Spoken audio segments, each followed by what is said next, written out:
합니다. 예수 그리스도의 이름으로 기도합니다. 아멘. 신약 교회의 시작이고 모델이 된 교회는 예루살렘 교회입니다. 이 교회는 성령님께서 직접 강림하심으로 시작된 아주 놀라운 교회입니다. 그렇다면 그 초대교회 성도들은 어떻게 신앙생활을 했을까요? 이 초대 예루살렘 교회 성도들이 신앙생활했던 모습이 사도행전 2장 42절에 이렇게 나와 있습니다. 우리 같이 읽습니다. 그들이 사도의 가르침을 받아 서로 교제하고 떡을 떼며 오로지 기도하기를 힘쓰니라. 초대 예루살렘 교회 성도들은 사도의 가르침, 곧 하나님의 말씀을 받았습니다. 그리고 사랑의 교제를 하고 또 떡을 뗐다고 합니다. 이 떡을 뗐다는 표현은 성찬을 했다는 의미입니다. 그리고 기도에 온 힘을 다했습니다. 그들은 이와 같이 신앙을 위한 삶의 규칙을 만들었습니다. 이 네 가지를 만들어서 매일매일 이 규칙을 따라 믿음의 삶을 살아갔던 것입니다. 그 결과 놀랍게도 믿지 않는 사람들로부터 놀라운 칭찬을 받았다고 성경이 말씀합니다. 사도행전 2장 47절 말씀 같이 있습니다. 또 온 백성에게 칭송을 받으니 주께서 받는 사람을 날마다 더하게 하시니라. 여러분, 초대 예루살렘 교회 성도들의 신앙생활을 통해서 믿지 않는 사람들로부터 칭송을 받고 주님께서 구원받은 사람을 날마다 더해 주셨다고 합니다. 그래서 저와 여러분도 이 초대 예루살렘 교회 성도들처럼 신앙생활을 하기를 원합니다. 그래서 우리를 통해서도 하나님께서 많은 사람들을 더해 주시는 그런 은혜가 있기를 소망합니다. 이렇게 신앙생활을 했던 초대 예루살렘 교회 성도들은 그러면 공적인 예배는 어떻게 드렸을까요? 성경에 마음을 같이하여 성전에 모이기를 힘썼다고 합니다. 모이기를 힘썼다, 예배 자리에 나오기를 힘썼다는 것입니다. 그런데 구체적으로 어떻게 예배를 드렸는지는 성경에 나와 있지 않습니다. 성경 이외의 사례에 보면 초대 교회는 다음과 같이 예배를 드렸다고 나와 있습니다. 먼저 말씀을 읽는 것으로 예배를 시작했습니다. 유대교 회당에서도 회당 예배를 드릴 때 그렇게 했습니다. 말씀을 먼저 읽었습니다. 그 전통을 따라서 대부분 유대인이었기 때문에 초대 교회에서도 말씀을 먼저 읽었습니다. 그리고 성경 구절에 근거해서 교훈과 권고의 설교를 했습니다. 사도 바울이 회당을 중심으로 복음을 전했잖아요. 그때 회당에 가서 전도할 때 바로 이 교훈과 권고의 시간을 이용해서 하나님의 말씀, 하나님의 복음을 전했던 것입니다. 그 다음 순서로 공동 기도가 있었습니다. 설교 이후에 공동 기도가 있었는데 그 기도에 아멘으로 화답하면서 끝을 맺었습니다. 그리고 그 다음에 이어진 순서가 시편과 찬송이었습니다. 그러니까 전체 순서가 성경 읽기, 설교, 공동기도, 찬양이었습니다. 이 순서는 오늘 우리가 드리는 예배의 순서와 아주 흡사합니다. 제가 일전에 성도들이 늦게 오시니까 찬양보다 설교를 먼저 해야겠다 그렇게 말씀드린 적이 있는데, 사실 보니까 초대 예루살렘 교회, 초대 교회의 설교 순서가, 예배 순서가 그런 순서였습니다. 설교를 먼저 하고 그 다음에 그 설교에 받은 은혜를 가지고 하나님을 찬양했던 것입니다. 그런데 여러분, 이 순서는 일부 순서입니다. 물론 일부 순서라는 말은 없는데 일부 순서고 뒤이어서 2부가 있었습니다. 2부 순서가 어떻게 되느냐, 성도들 간의 사랑의 입맞춤, 교제가 있었습니다. 그리고 봉헌과 감사 기도가 이어졌고, 그리고 마지막에 성만찬이 있었습니다. 매주 모일 때마다 성만찬으로 예배를 마무리했습니다. 오늘 우리의 예배와 이 초대 교회 예배를 비교해 볼 때 두드러지는 차이점 중에 하나는 성만찬입니다. 지금은 성만찬이 많이 약화되어 있습니다. 우리 교회도 1년에 두세 번 성만찬을 드리는 것 같습니다. 제가 오늘 이 설교를 준비하면서 앞으로는 성만찬을 더 자주 해야겠다 그런 다짐을 하게 됐는데요, 그렇게 성만찬이 약화된 것은 종교 개혁자들 때문입니다. 이 종교개혁 이전에는 이 카톨릭, 로마 카톨릭에서는 이 성만찬 중심의 미사를 통해서 예배를 드렸습니다. 성만찬을 드리면서 그리스도의 임재와 연합을 구했습니다. 그들은 그들 앞에 놓여 있는 이 빵과 포도주가 사제의 기도를 통해서, 이 사제의 기도를 통해서 이 빵과 포도주가 그리스도의 살과 피로 변한다고 실제로 믿었습니다. 우리 눈에는 그냥 빵과 포도주인데 사제의 기도를 통해서 그리스도께서 실제 임재하신다는 화채설을 주장했습니다. 하지만 종교 개혁자들은 그런 생각은 성경에서 벗어난 미신이고 지나치게 사제 중심적이라고 비판했습니다. 왜냐하면 사제의 기도를 통해서만 빵과 포도주가 그리스도의 몸으로, 살과 피로, 성체라고 하죠, 성체라고 변화된다고 믿으니까 당연히 그 사제가 예배의 중심이 될 수밖에 없었던 것입니다. 그래서 그것을 비판해서 종교 개혁자들은 성찬의 의미를 축소하고 대신에 말씀, 하나님 말씀 중심의 예배, 설교 중심의 예배를 세우게 된 것입니다. 그래서 지금도 설교가 예배의 중심입니다. 예배 시간 중에 설교가 가장 긴 시간을 차지하고 있습니다. 하지만 최근에는 많은 교회에서 성만찬을 다시 중요시하고 성만찬의 의미를 복원하려고 하고 있습니다. 왜 그렇습니까? 예수님께서 말씀하셨거든요. 예수님께서 성만찬을 통해서 자신을 기념하라고 직접 말씀하셨기 때문입니다. 그래서 최근에는 예배 때마다 성찬을 함께 드리는 교회들이 많이 생겨나고 있습니다. 제가 경험했던 미국 교회는 거의 대부분 예배를 드릴 때 성만찬이 있었습니다. 그렇다면 여러분, 이 성만찬, 줄여서 성찬이라고 하는데 이것은 어떤 의미를 가지고 있는 것일까요? 여러분, 설교는 말로 예수님의 죽으심과 부활을 선포하는 것입니다. 말로 예수님의 죽으심, 부활, 복음을 선포하는 것입니다. 반면에 성만찬은 예수님께서 하신 그 구원의 사건을 극으로, 행위로 표현한 것입니다. 구원의 말씀을 행위로 경험할 수 있도록 만든 것이 성만찬이라는 것입니다. 그리고 그 성만찬은 예수님에게서 시작되었습니다. 예수님께서 십자가를 지시기 전에 마지막으로 당신의 제자들과 만찬을 하기를 원하셨습니다. 그런데 공교롭게도 그 만찬의 때가 유월절 절기와 정확하게 일치를 했습니다.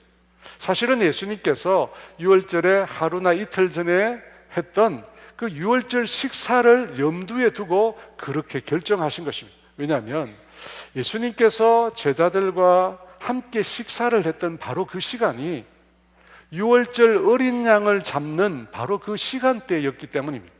유월절 어린 양으로 인류의 구원을 위해서 오신 예수님이시기 때문에 그 식사를 통해서 예수님 자신이 사실은 유월절 어린 양이 된다는 사실을 보여주시기 위해서였던 것입니다. 그렇다면 여러분, 유월절은 무엇일까요? 아마 대부분 성도님들이 아실 건데 모르시는 분들을 위해서 잠시 말씀을 드리려고 합니다.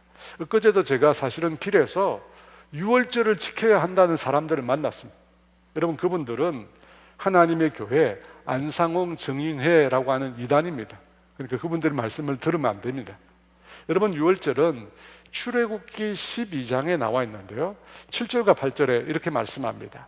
그 피를 양을 먹을 집 좌우 문설주와 임방에 바르고 그 밤에 그 고기를 불에 구워 무교병과 쓴 나물과 아울러 먹되 11, 12절 말씀 같이 있습니다. 너희는 그것을 이렇게 먹을지니 허리에 띠를 띠고 발에 신을 신고 손에 지팡이를 잡고 급히 먹어라. 이것이 여호와의 유월절이니라. 내가 그 밤에 애굽 땅에 두루 다니며 사람이나 짐승을 막론하고 애굽 땅에 있는 모든 처음 난 것을 다 치고 애굽의 모든 신을 내가 심판하리라. 나는 여호와라.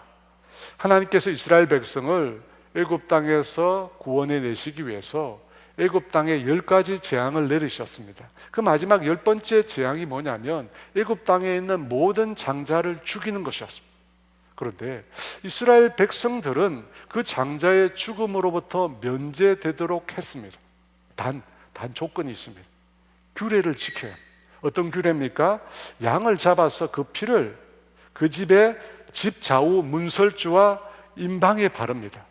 그리고 그 재앙이 일어나는 날 밤에 그 고기를 구워서, 양고기를 구워서 함께 먹고 무교병과 쓴 나물과 함께 먹는 것이었습니다. 이 규례를 지키면 어떤 일이 일어납니까? 하나님이 보내신 죽음의 천사가 유월절 어린 양의 피를 보고 그 집을 그냥 넘어간다는 것입니다. 이스라엘 백성의 장자는 죽이지 않고 그냥 그 집을 넘어가는 거죠. 이 넘어간다는 말에서 유월이라는 말이 나온 것입니다. 넘을 유자에 건널 월입니다. 재앙을 내리지 않고 넘어서 그냥 건너간다는 것입니다. 그래서 여러분, 이스라엘 백성은 그날 장자가 죽는 죽음의 재앙을 피할 수가 있었던 것입니다. 근데 여러분, 이 장자라고 하는 아들은 사실 이스라엘 백성 전부를 가리키는 표현입니다. 왜냐하면 장자는 그 집안의 대를 이어가기 때문에. 그래서 여러분, 장자가 죽는다는 것은 무슨 뜻입니까? 그 집안의 대가 끊기는 것입니다. 그 집안 전체가 다 몰살하는 것입니다. 그래서 여러분, 장자의 죽음은 곧 전체 백성의 죽음을 의미하는 것입니다. 반대로 장자가 죽음을 당하지 않았다는 것은 곧 이스라엘 백성 전체가 다 구원을 얻었다는 것입니다. 유월절 날 이스라엘 백성 전부가 다 심판, 죽음의 재앙으로부터 구원을 얻은 것입니다. 그래서 그것을 기념해서 하나님께서 절기로 삼아서 대대로 영원토록 지키라고 했어요. 여러분, 이것이 유월절이 생겨나게 된 배경입니다.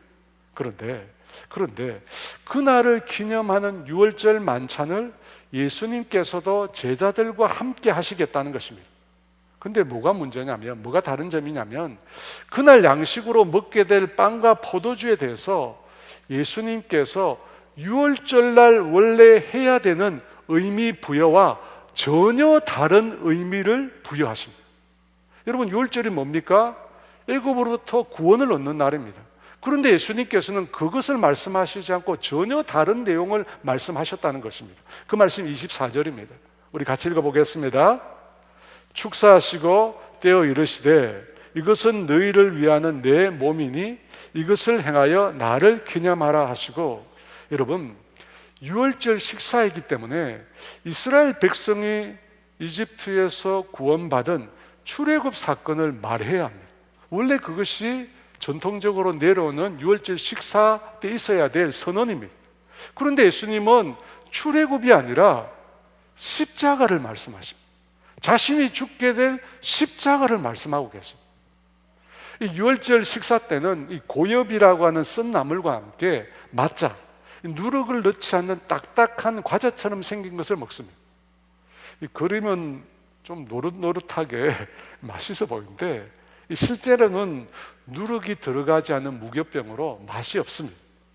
여러분, 이것은 과거 이집트의 노예 생활, 이스라엘 백성이 이집트에서 보낸 노예 생활의 고통을 의미해요. 고통. 여러분, 아무 맛이 없어요.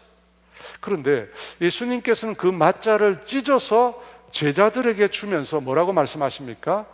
자신의 몸이라고 해요. 자신의 몸이라고 해요.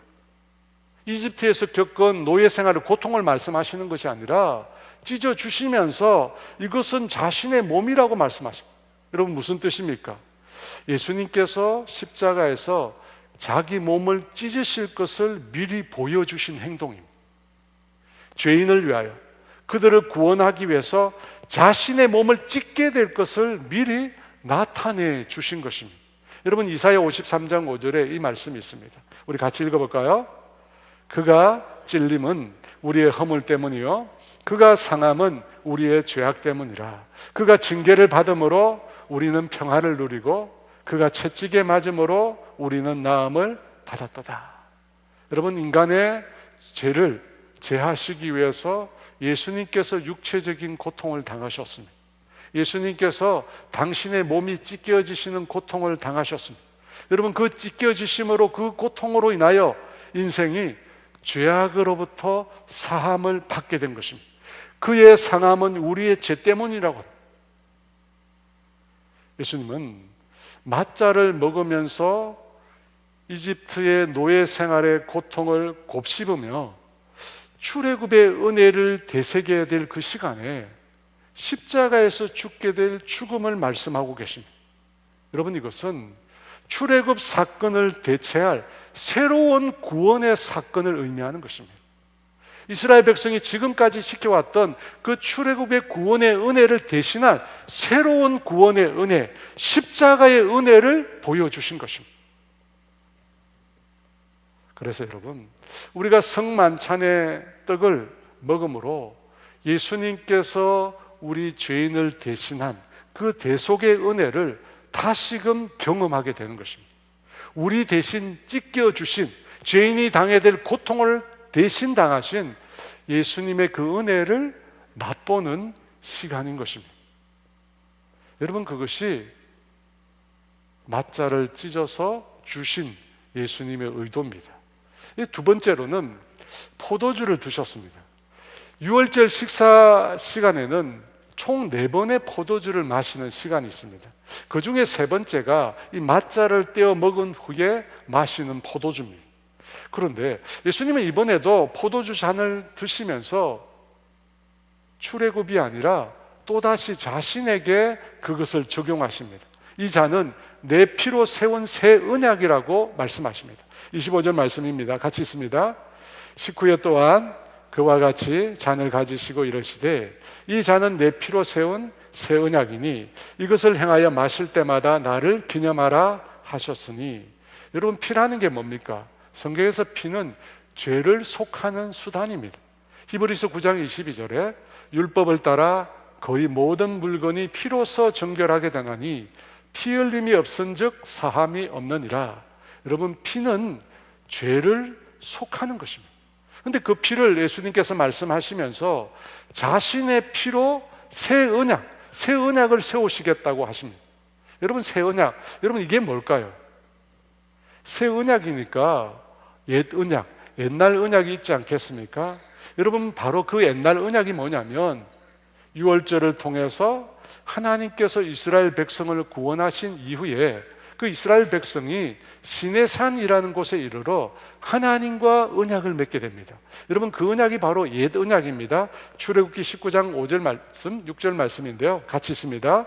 너희가 내 말을 잘 듣고 내 언약을 지키면 너희는 모든 민족 중에서 내 소유가 되겠고 너희가 내게 대하여 제사장 나라가 되며 거룩한 백성이 되리라.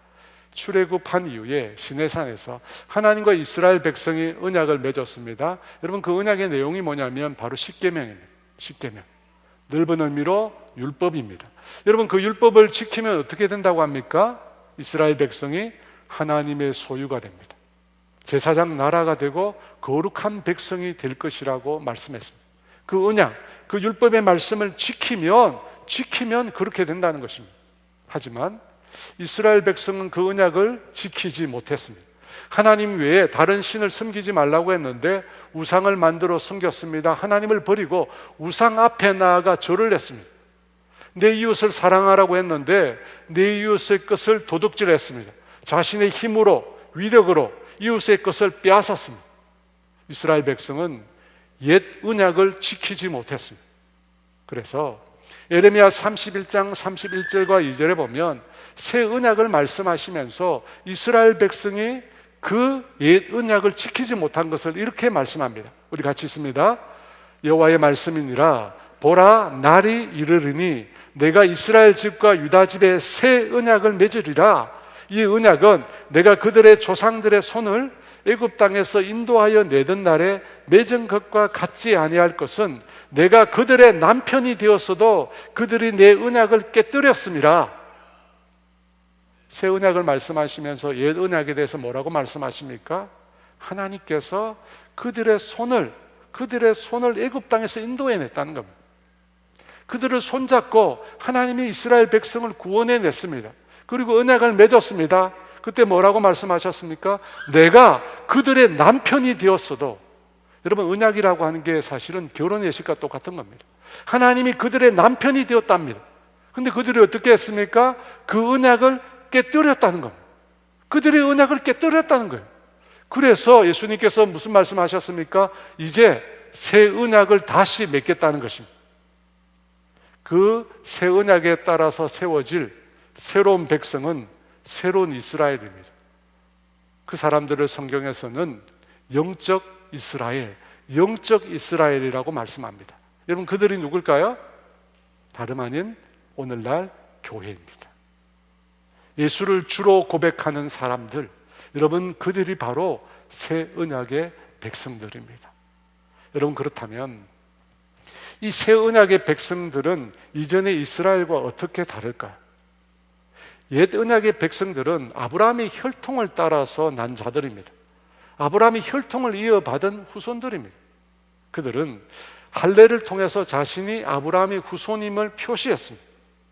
반면에 새 언약의 백성은 어떻습니까?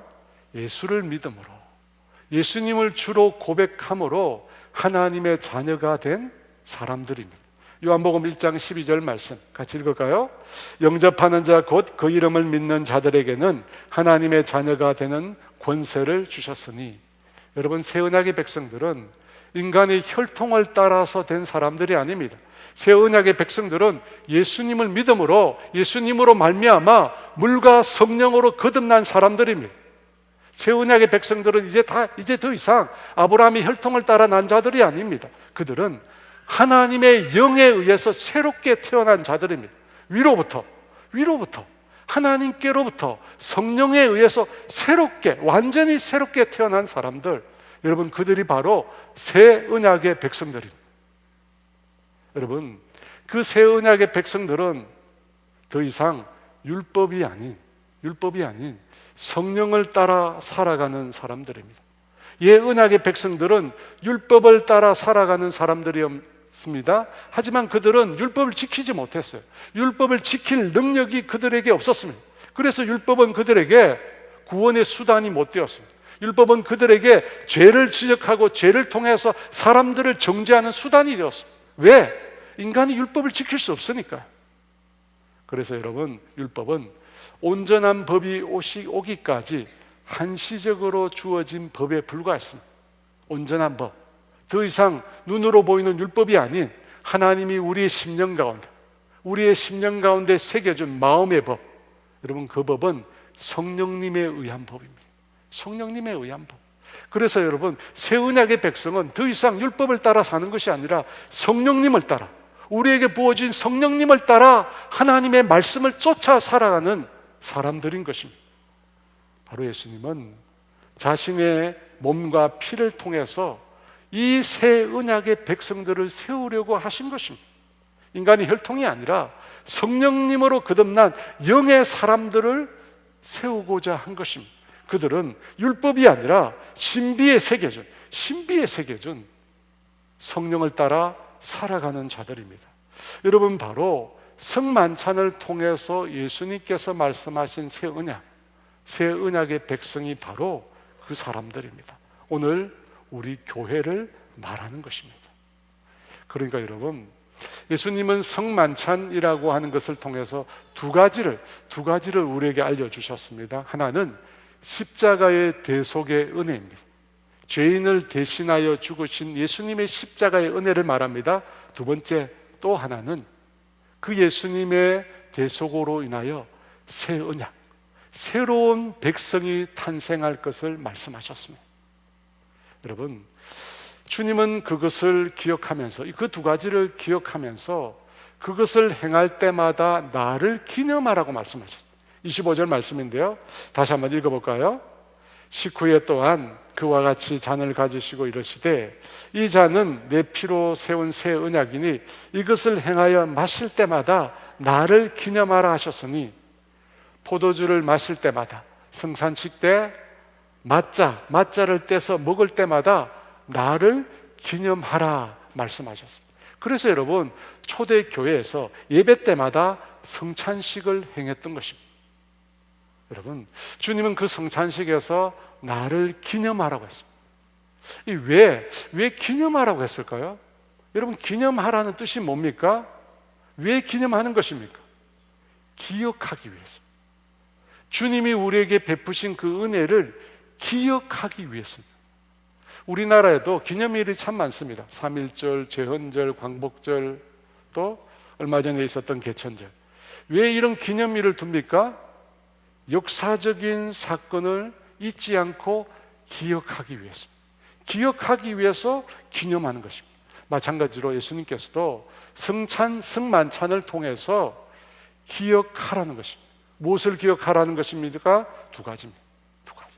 떡을 땜으로 예수님의 대속의 은혜를 기억하라는 것입니다. 죄인을 위해서 죽으신 예수님의 대속의 은혜를 기억하라는 것입니다.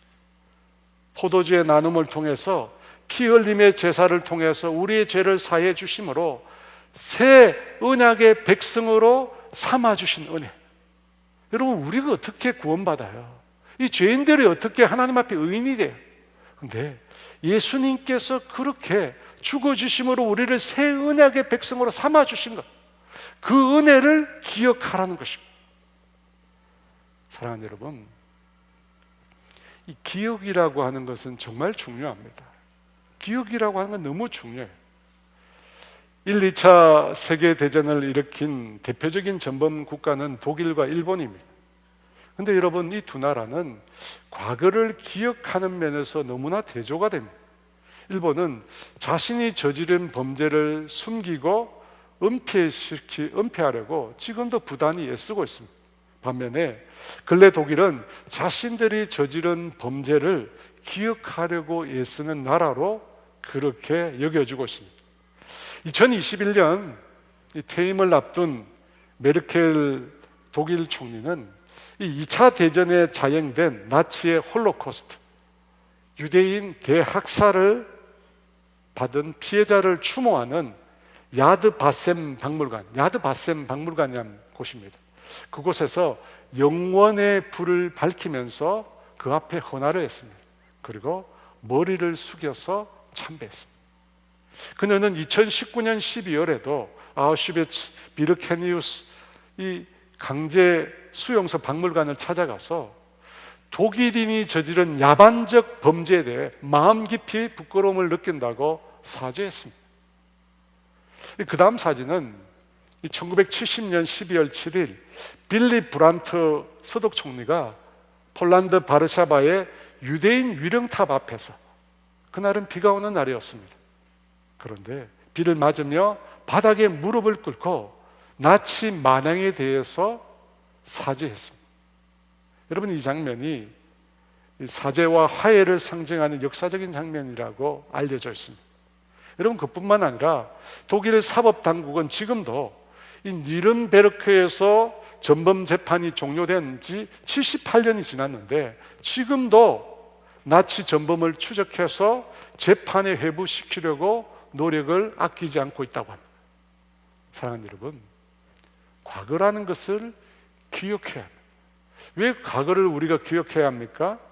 영국의 수상이었던 윈스턴 처칠은 이런 말을 남겼습니다. 역사를 잊은 국민에게는 미래가 없다. 우리나라의 단재 신채호 선생님도 동일한 말을 했습니다. 역사를 잊은 민족에게 미래는 없다. 역사를 잊은 민족에게 미래가 없다고 합니다. 성경에도 보면 주님께서 기념하라, 기념비를 세우라는 말씀을 참 많이 하셨습니다. 이스라엘 백성이 요단강을 건넌 이후에 그 요단강에서 12돌을 취해서 길갈이라는 곳에 기념비를 세우게 하셨습니다. 여호수아 4장 5절과 6절 말씀입니다. 같이 읽어볼까요? 그들에게 이르되 요단 가운데로 들어가 너희 하나님 여호와의 궤 앞으로 가서 이스라엘 자손의 지파 수대로 각기 돌 한 개씩 가져다가 어깨에 매라. 이것이 너희 중에 표징이 되리라. 후일에 너희의 자손들이 물어 이르되 이 돌들은 무슨 뜻이냐 하거든. 하나님께서는 굳이 건너가지 않아도 될 요단강, 굳이 건너가지 않아도 될 요단강이 범람할 때 이스라엘 백성으로 하여금 요단강을 건너게 했습니다. 시간이 지나면 요단강 수위가 저절로 낮아집니다. 그때 건너가도 되는데 주님은 일부러 요단강이 범람할 때, 도저히 건너갈 수 없을 때 이스라엘 백성으로 하여금 그 요단강을 건너가게 하셨습니다. 왜 그렇게 하셨습니까? 미래를 위한 표징 때문입니다. 이 표징이란 말은 기념 혹은 기억이라는 뜻입니다. 여러분, 요단강이 건넜다는 사실을 기억하지 못하는 후세대가 출현할 것입니다. 그 후세대에게 그냥 출애굽이 있었다, 홍해가 갈라졌다, 요단강을 건넜다 말로만 전하면 전혀 현실감이 없습니다. 물론 뱃속에서부터 그런 얘기를 들었기 때문에 가슴으로 느낄 수는 있지만 머리로는 납득할 수 없을 것입니다. 그래서 하나님은 기념, 기억의 방법을 사용하셨습니다. 요단강을 건너갈 때 물이 갈라졌던, 물이 끊어졌던 제사장들이 서 있었던 그곳에 가서 12개의 돌을 가지고 오게. 근데 여러분, 그 요단강 안에서 가져온 12개의 돌은 육지에서 흔히 보는 돌과는 확연히 다릅니다. 흐르는 물 속에서 모난 부분이 완전히 깎여져서 둥글둥글한 표면을 가지게 됩니다. 그래서 다음 세대가 묻는 것입니다. 이 돌들이 무슨 뜻이냐? 왜 이런 돌들이 여기 있느냐? 묻는다는 것입니다. 그때 말해 주라는 겁니다. 7절 말씀 같이 있습니다. 그들에게 이르기를 요단물이 여호와의 언약궤 앞에서 끊어졌나니 곧 언약궤가 요단을 건널 때 요단물이 끊어졌으므로 이 돌들이 이스라엘 자손에게 영원히 기념이 되리라 하라 하니라. 요단물이 여호와의 언약궤 앞에서 끊어졌다는 것입니다. 하나님께서 요단강 물을 마르게 하셨다는 것입니다. 그 돌들을 통해서 과거에 하나님께서 행하신 놀라운 일들을 기억나게 만드시려는 것입니다. 사랑하는 여러분, 그런 말이 있습니다. 기억은 과거를 현재화한다. 기억은 과거를 현재화한다. 과거에 일어난 일을 지금 현재의 일로 바꾸는 것이 기억이라고 합니다. 마찬가지로 예수님께서 떡과 포도주의 성찬을 하셨습니다. 그 성찬을 통해서 자신의 죽음을 기념하게 하셨습니다. 그리고 후세 믿음의 사람들이 그 성찬에 참여함으로 어떻게 됩니까? 예수님의 대속, 예수님의 새 언약의 약속을 현재화하는 것입니다. 현재화하는 것. 예수님 때로 하고 끝난 것이 아니라 예수님이 행하신 그 일을 지금 이 순간에 현재화하는 것입니다. 사랑하는 여러분, 사람이라고 하는 존재는 정말 잘 잊어버리는 존재입니다. 너무 잘 있습니다. 그래서 잊지 않기 위해서 기념해야 합니다. 잊지 않기 위해서 기념해야만 기억할 수 있습니다.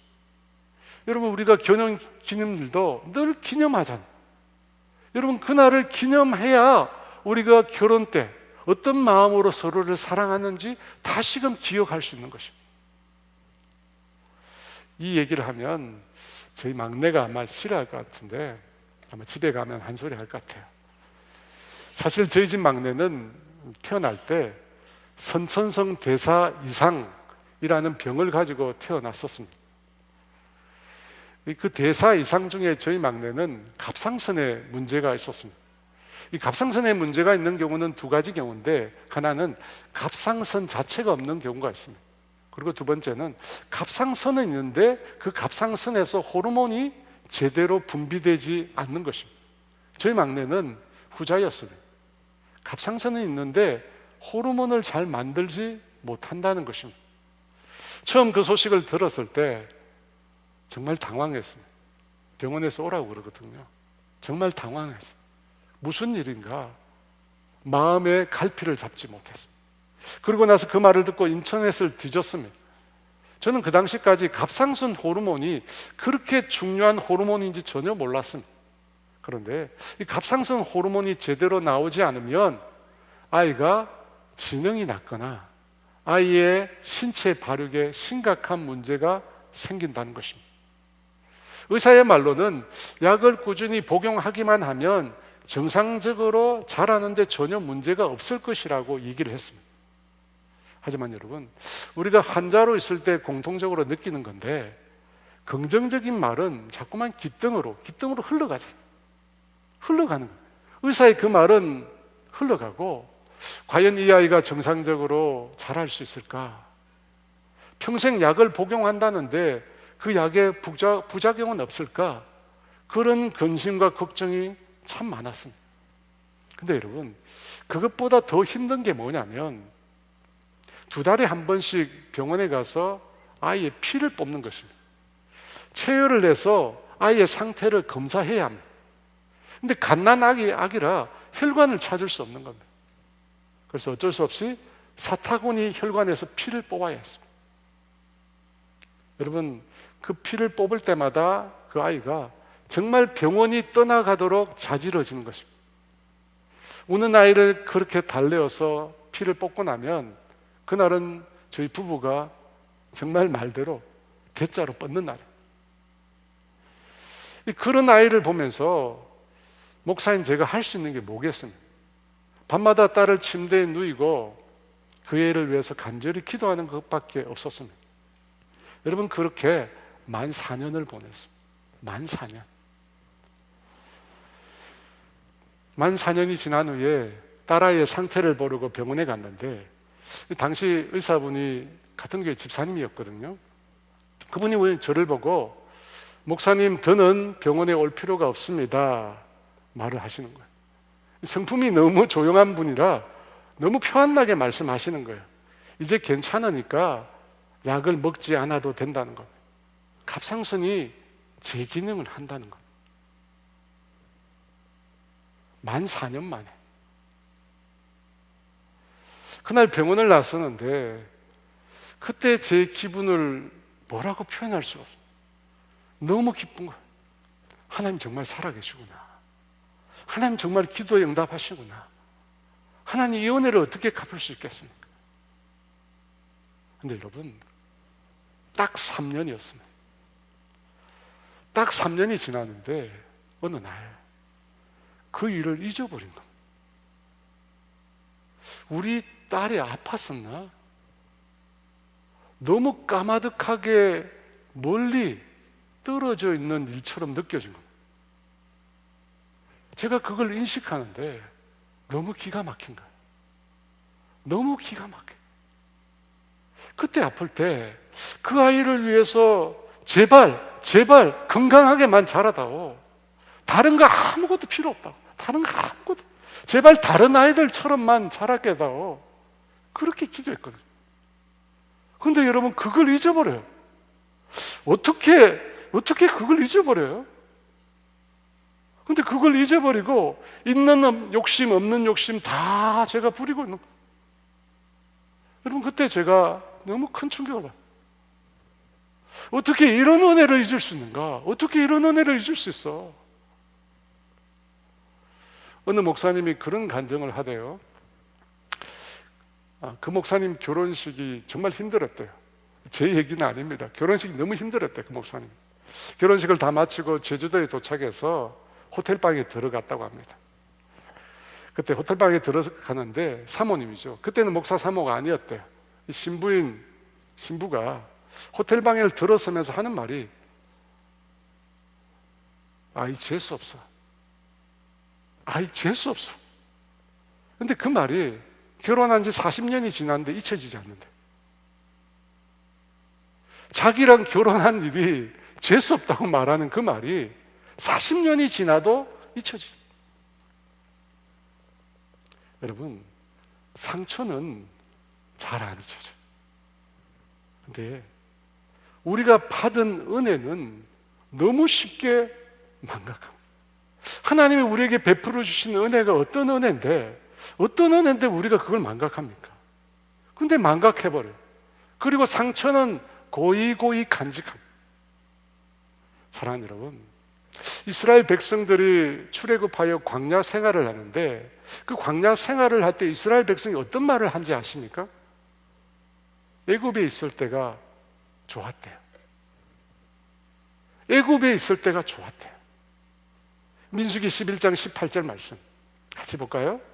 또 백성에게 이르기를 너희의 몸을 거룩히 하여 내일 고기 먹기를 기다리라. 너희가 울며 이르기를 누가 우리에게 고기를 주어 먹게 하랴. 애굽에 있을 때가 우리에게 좋았다 하는 말이 여호와께 들렸으므로 여호와께서 너희에게 고기를 주어 먹게 하실 것이라. 여러분, 이런 망언이 어디 있어요? 애굽에 있을 때가 좋았대요. 애굽의 노예로 살 때가 좋았대요. 고기 고작 고기 그거 먹고 싶다고 하나님이 베푸신 놀라운 출애굽의 은혜, 구원의 은혜를 송두리째 잊어버린 거예요. 어떻게 애굽에 있을 때가 좋았어요? 여러분, 말이 안 되는 거잖아요. 여러분, 은혜를 망각하면 이런 짓을 하는 거예요. 은혜를 망각하면 원망하고 불평하는 거예요. 하나님이 나에게 베푸신 은혜를 망각하면 여러분, 감사가 사라집니다. 감사가 사라져요. 사랑하는 여러분, 은혜에 대한 기억이 사라지면 미래가 없습니다. 여러분, 신앙인에게 있어서 하나님의 은혜에 대한 그 기억이 사라지면 그의 신앙의 미래는 없는 거예요. 역사를 잊은 민족에게 미래가 없듯이 주님이 베푸신 은혜에 대한 기억이 사라지면 여러분, 그 신앙은 망하는 것입니다. 그래서 기념하라. 그래서 기념하라. 예수님의 몸과 피를 기념하라는, 예수님이 우리에게 베푸신 그 은혜를 기억하라는 것입니다. 그 대속의 은혜, 영원히 멸망받을 수밖에 없는 죄인들을 위하여 주님이 찢어주신 그 대속의 은혜, 그 피를 통해서 우리를 새 언약의 백성으로 삼아주신, 영원히 멸망받을 수밖에 없는 죄인들을 당신의 자녀로 삼아주신 그 은혜를 기억하라는 것입니다. 기억하라는 것입니다.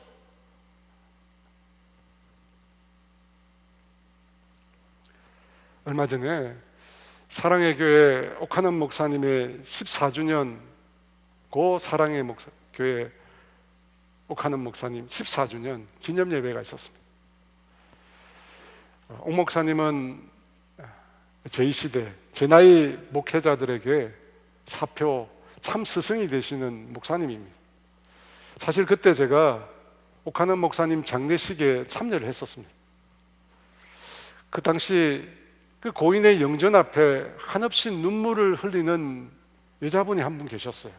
나중에 보니까 옥 목사님의 5살 연하의 여동생 옥재선 권사였습니다. 제가 어쩌다가 그 옥재선 권사님이 쓴 인터뷰를 읽게 되었습니다. 그 옥하는 목사님의 가정은 정말 가난했다고 합니다. 가정 형편이 너무 어려워서 공부를 제대로 할 수가 없었다고 합니다. 근데 아버지는 그 어려운 형편에도 그렇게 공부에 매달리는 그 아들을 모질게 됐다고 합니다. 그래서 집에 책이라고 책이 보이면 다 모조리 아궁이에 던져 불을 질렀다고 합니다. 공부를 그렇게 하고 싶었지만 할 수가 없었습니다. 그럴 때 어려운 형편 때문에 힘들 때마다 두 오누이는 동네 야산에 올라가서 함께 찬양을 불렀다고 합니다. 동생 옥재선 권사가 말하는 옥하는 목사님은 오직 예수밖에 모르는 사람이었다고 합니다. 평소에도 보통 사람들과 달랐지만 그가 완전히 다른 사람이 되었던 계기가 있었다고 합니다. 중학교 때인가 어느 날 옥 목사님이 부산에 있는 어느 수련회에 참여를 했다고 합니다. 정확히 어떤 수련회인지는 기억을 못 하는데요, 그 수련회를 다녀온 다음에 옥하는 목사님이 완전히 다른 사람이 되었대요. 그 수련회에서 주님을 만난 거죠. 주님의 은혜를 경험한 것입니다. 그 이후에 옥하는 목사는 틈만 나면 집 앞에 면사무소가 있었는데 그 면사무소 철조망 울타리를 붙잡고 찬송을 불렀다고 합니다. 찬송가 149장, 주 달려 죽은 십자가, 이 찬송을 4절까지 부르면서 그렇게 눈물을 흘렸다고 합니다. 특히 4절에 온 세상 만물 가져도 주 은혜에 못 다가겠네, 이 구절을 부르면서 그렇게 감격하며 울었다고 합니다. 이 동생 권사님의 내려에서 그 모습이 잊혀지지 않는데요. 온 세상 만물 다 가져도 주 은혜 못 다가겠네. 그때부터 옥하는 목사는 십자가의 은혜와 사랑에 취해서 살았다고 합니다. 심지어 항상 깨어 있어야 한다는 말씀 때문에 밤에 잘 잘 때마다 주님께 미안하고 죄송한 마음을 가졌었다고 합니다. 그러다 어려운 가정 형편 때문에 해군 사관학교에 진학하게 되었는데 생각하지도 않게 시험에 떨어진 것입니다. 그 이후로 하나님의 관건에 의해서 목회의 길로 들어서게 되었습니다. 그 옥하는 목사님은 평생 하나님의 은혜에 보답하지 못하고 있다, 자신이 하나님의 은혜에 보답하지 못하고 있다 늘 자책하며 그야말로 불꽃 같은 생을 사셨습니다. 그의 표현대로 옥 목사님은 예수의 광인이었습니다. 오직 예수 그리스도의 은혜만 붙잡고 그 은혜에 보답하기 위해서 자신을 죽이고 또 죽였다고 합니다. 그래서 일찍 부르심을 받은 것입니다. 옥하는 목사님의 호는 음보입니다. 은혜의 걸음, 은혜의 보다 그런 뜻입니다. 사랑하는 여러분, 하나님의 은혜에 대한 감격을 잊어버리면 그의 미래는 없습니다. 그래서 늘 하나님의 은혜를 우리는 기념하고 기억하고 묵상해야 합니다. 주님의 은혜를 기억하고 기념하고 묵상하는 자가 주님과 동행하며 주님을 위해서 살아갈 수 있습니다. 26절은 이렇게 말씀하는데요, 같이 읽어볼까요? 너희가 이 떡을 먹으며 이 잔을 마실 때마다 주의 죽으심을 그가 오실 때까지 전하는 것이니라. 주님이 원하셨던 게 이겁니다. 이 떡을 먹고 이 잔을 마실 때마다 무엇이 생각나겠습니까? 이 죄인을 위하여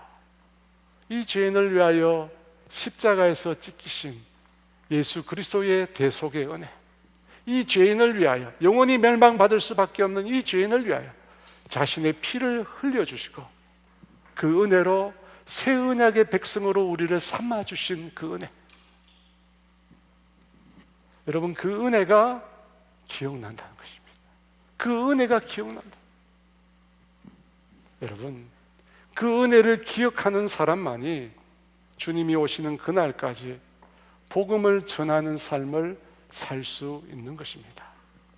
사랑하는 여러분, 저와 여러분 모두가 그 주님의 은혜, 그 주님의 한량없는 은혜를 잊지 않기를 원합니다.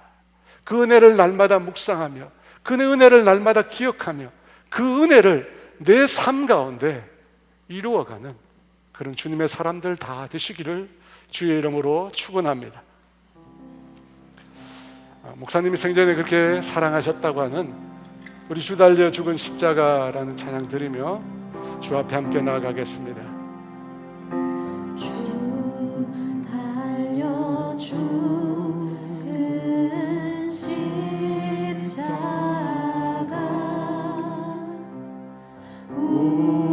우리가 생각할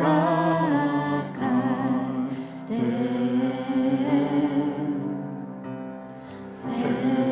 세상에 속한 욕심을 헛된 줄 알고 버리는 죽으신 구주 밖에는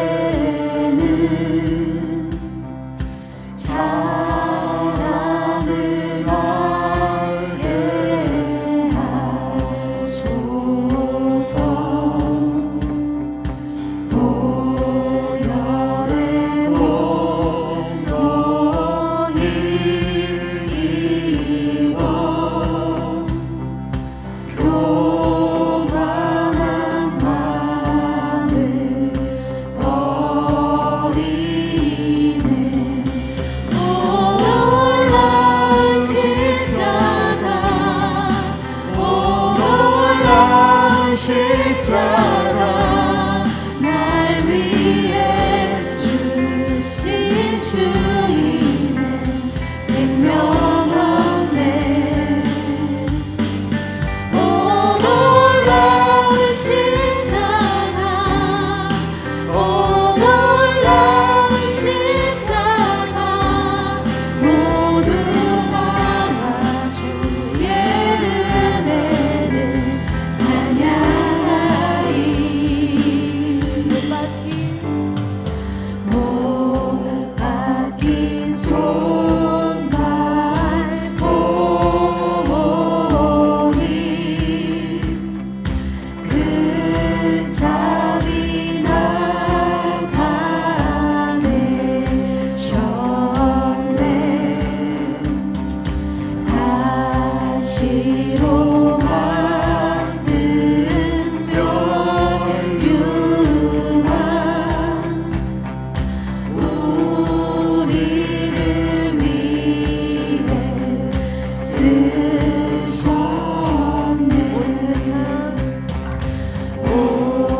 세상 만물 가져도 주 은혜 못 따라가겠네.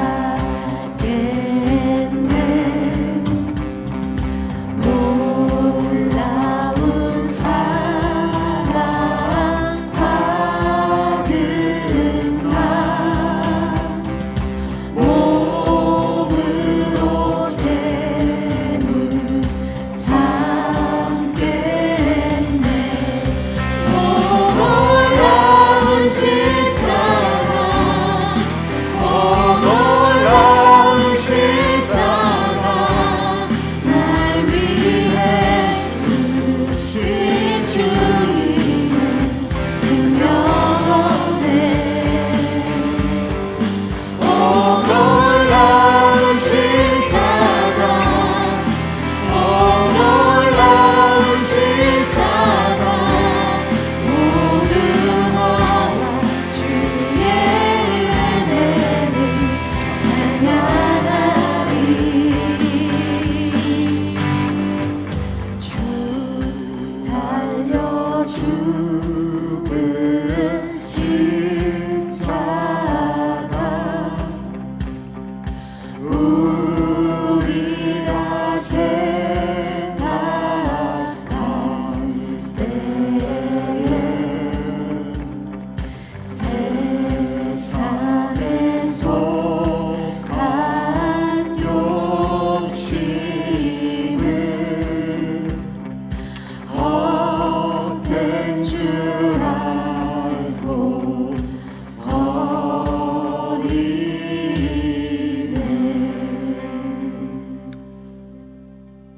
사랑하는 여러분,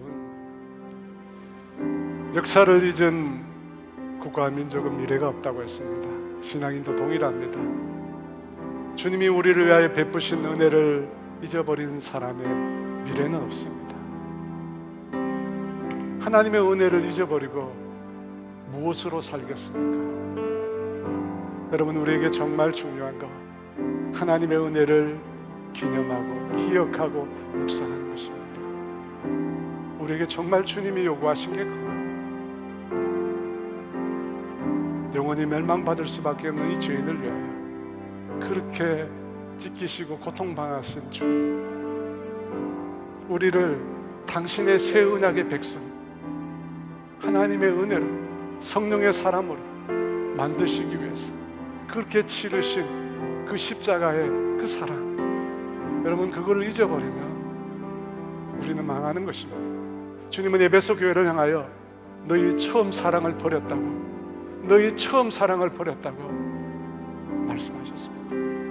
사랑하는 여러분, 여러분 어떠십니까? 주님이 여러분을 위해 베푸신 그 사랑, 그 은혜를 여전히 여러분의 심령 가운데 간직하고 계십니까?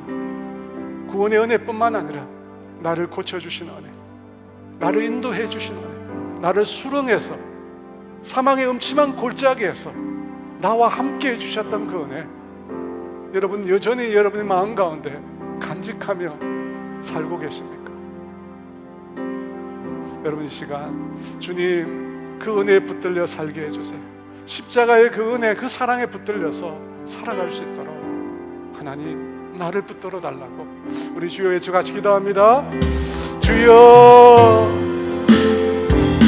날 위해 죽으신 주인의 생명인데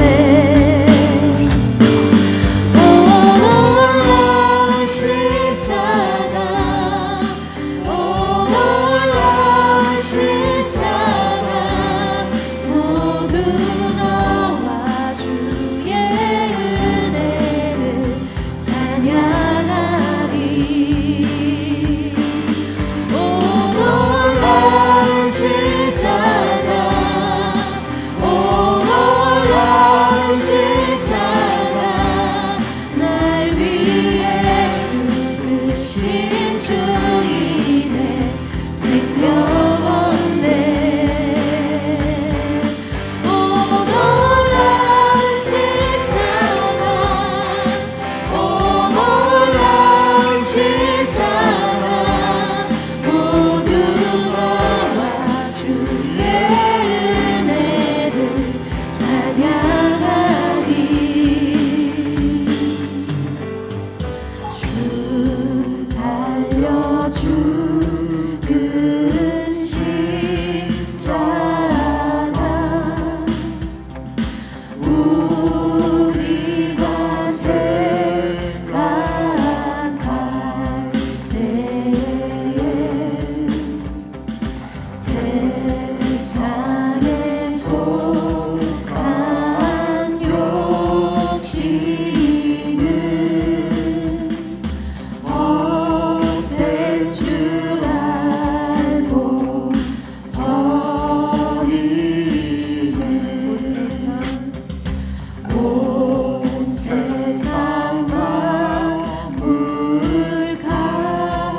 우리가 너무 부족합니다.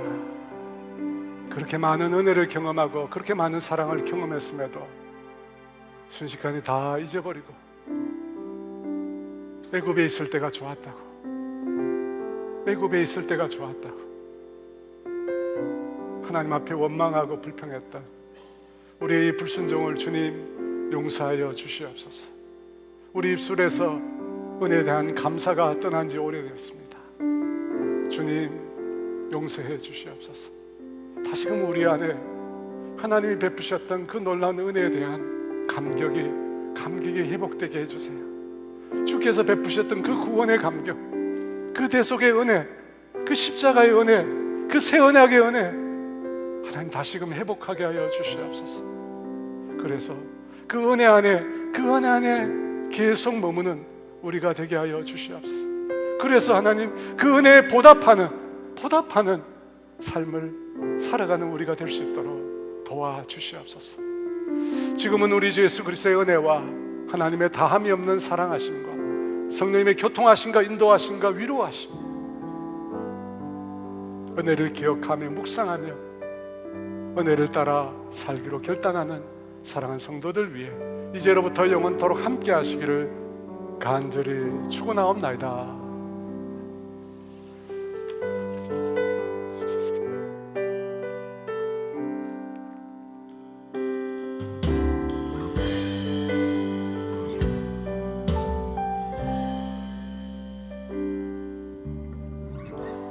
모든 것 아시는 주님, 나의 맘의 연약함 보시고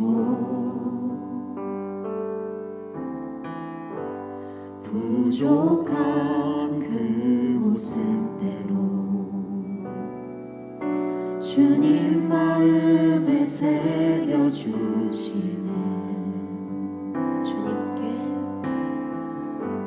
주님께 토로한 마음 하나하나 헤아려 주시니 그 마음 그 아픔들을 주님 손으로 품어주시네. 거친 길을 걸어갈 때도 험한 산 위 앞을 막아도 빛 대신 주님의 두 손이 나를 붙드네. 주의 마음이 닿은 내 삶에 점이 슬픔을 씻으시는 주님을 찬양, 주 이름을 찬양하네.